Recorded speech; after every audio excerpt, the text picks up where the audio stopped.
This isn't new. The Community First Responder Program has actually been around since 2019. Its primary goal is to teach people how to respond to opioid overdoses, but it also distributes harm reduction kits, which is raising some eyebrows. Are you concerned this could encourage the use of drugs? The data actually shows the exact opposite. A drug pipe, fentanyl test strips, and a safe snorting kit. URI professor Dr. Anita Jacobson defends a university program that sends out this safer drug use kit in the mail. Our goal is to keep people alive until they're ready to get into treatment and recovery, which is, of course, always the goal. Dr. Jacobson tells me while some may be alarmed by the program, its goal is reducing harm. Is there research behind this? And the data shows that people are more likely to go into treatment, more likely to go into recovery when they interact with harm reduction resources. I tried the program out for myself. It took less than 5 minutes for me to read the information, take the test, and finish the course.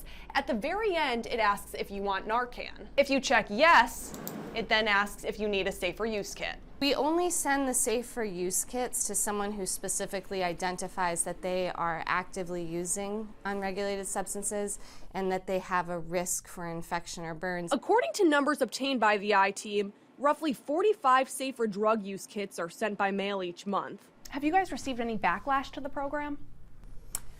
I think what we have mostly received is questions. Honestly, the most feedback we get is, thank you and positive stories, and also some sad stories of, family members who have been touched by addiction and lost a loved one, and they want to find out how can they help our program. What would you say to people who are concerned?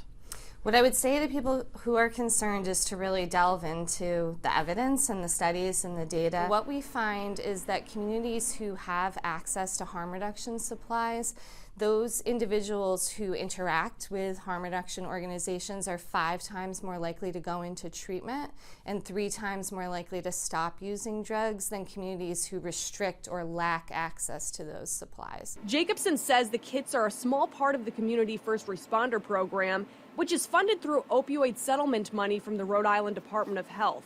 Volunteers are typically found at community events, passing out Narcan and providing education. Sadly, we have lost over 107,000 Americans each year in 2021, again in 2022, and again in 2023. That's the equivalent of a Boeing 737 jet crashing every single day in the United States. I think sometimes we hear a number like 107,000 people, and we know that's a big number, but when you really think about it in human terms, this is a massive loss of life, and this really affects communities. We want everyone to have naloxone just like everybody has a fire extinguisher, because you never know.